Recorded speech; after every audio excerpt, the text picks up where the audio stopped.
Welcome back. You're watching us here on Mad About Markets. We're discussing India's dry fruit market. Now, time to discuss the growth accelerators and challenges, as we call it, the yays and the mays. And the nuts and the bolts, like you said. And the nuts and the bolts. So let's start with the yays. The biggest yay, of course, is that it's a healthy snacking option, and now people are accepting branded dry fruit as a product in the market, as against earlier they would question all these things. You know, as much as we like it and we want to eat it, it's not the cheapest option available when you talk about snacking. We still love our chips and everything else. Yeah, easily accessible. That's true, but that's where the branded players and the large organized players help, because once they have economies of scale, they source and take care of all these things, the costs will eventually start coming down.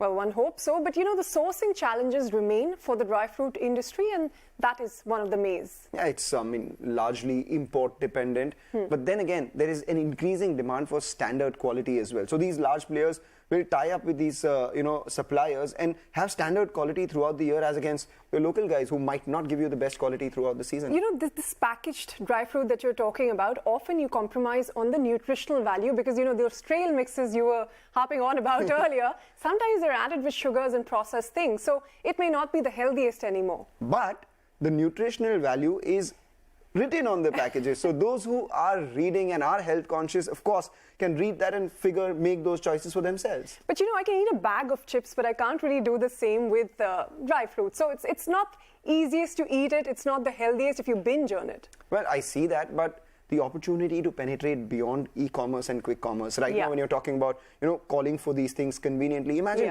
if packs of dry fruit at 5 rupees, 10 rupees or 15 rupees available at every pawn shop in the country. Sachetization, or maybe, packing that nut in a But it still remains very difficult to build trust in this industry, given the legacy relationships with sellers. So that is one of the bigger mazes that we're talking about for the dry fruit market. But then you have stronger brands as well. We'll talk about that. But Deepika, how do you break the current framework of this dry fruit purchase sales? Legacy sellers still sell through relationships.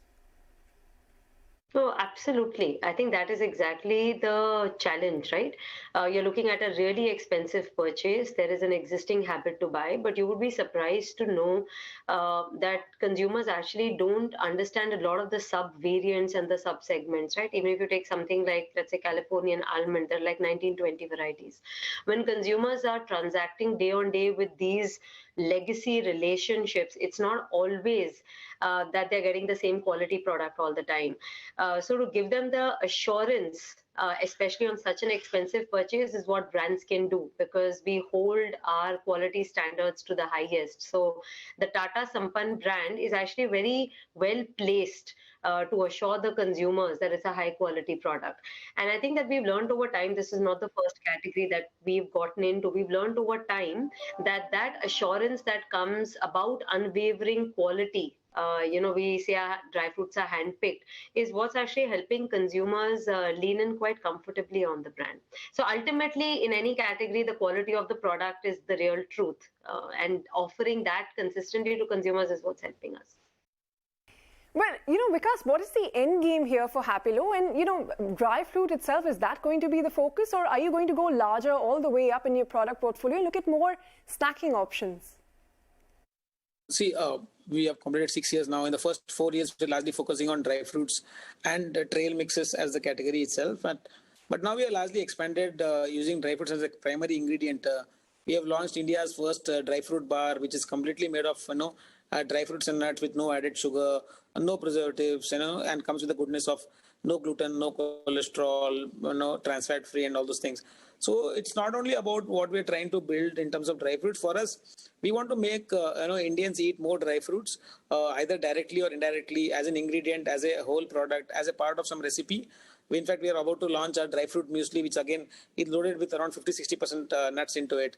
So, for example, whatever we do, we have recently launched a Kaju Katli spread. Again, what Natala did with hazelnut, we are actually trying to do with cashews to promote the Indian cashews, for that matter. So it's very tasty. Again, whatever product we try to do, we focus a lot on taste, health, and most importantly, we want to hold on to that positioning of dry fruits and keep dry fruits as a key ingredient. So we will also expand to a lot of snacking products. But again, dry fruit will always be a key ingredient in all those products what we do. Kaju Katli spread, that'll be interesting. He's trying to do that. But Vikas, IPO on the cards, or are you looking to sell to a strategic? No. I think it's my dream that when I started the company, I always aspired to build something big. God has been very kind, so I think the journey going forward will be to do an IPO maybe 2-3 years down the line, and we have the likes of A91 and Motilal Oswal backing us, people who are experts on doing IPOs. So hopefully that can also help us scale that faster. But I think 2-3 years down the line, we look at IPO when we scale to a bigger number and do better. I think we just started.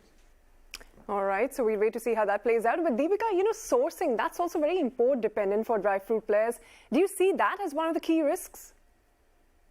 I don't think in this day and age you can say that anything import is a risk, because it's the order of things for most categories that we operate in. We are definitely, there's just global linkages. So I don't see it really as a risk any more than any of the other categories we operate in. So you're right. For almonds, for example, the big source exists internationally. But I think that there's a lot of ability to predict, the crop patterns, cycles. There is a reasonable interface available in terms of importers into the country. So it's manageable. Right, that brings us to the bigger question.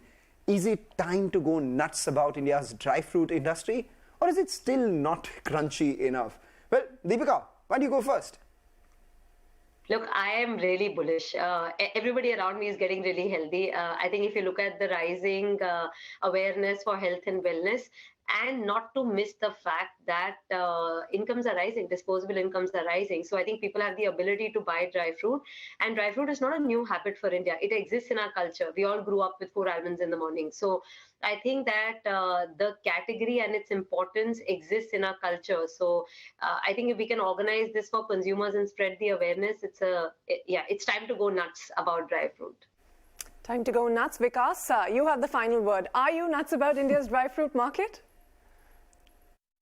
It'll take time. I can't say that everybody can participate right now, but everybody, I think, is contributing in their own way. The dry fruit has been there. As I told you, it's an age-old wisdom.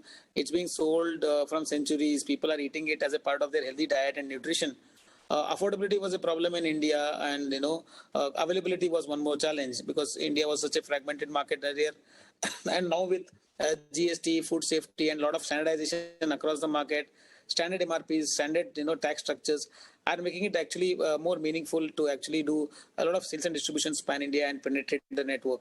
But I think, it still take time. A lot of awareness has to be built. Still, people have that habit of buying through a loose quantity or something like that. But things will change today with the COVID. I think that there's a rapid change in terms of how people want to consume.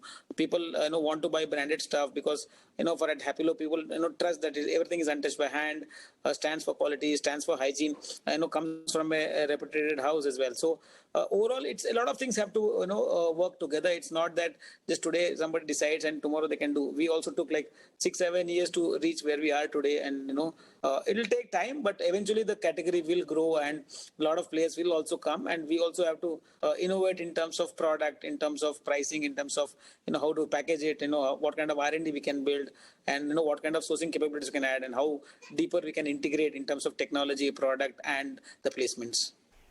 It's after a long time that we have divergent views on the bigger question, right? And both of the players are from the industry. One thinks it's time to go nuts, and the other thinks it's not time yet. The other one perhaps wants no other competition coming in, and which is why that's happened. But on that note, we'll thank both Vikas and Deepika for taking the time out and explaining to us the nuts and bolts of India's dry fruit market. With that, we wrap. We wrap up this edition of Mad About Markets, but we'll see you same time next week. Keep munching.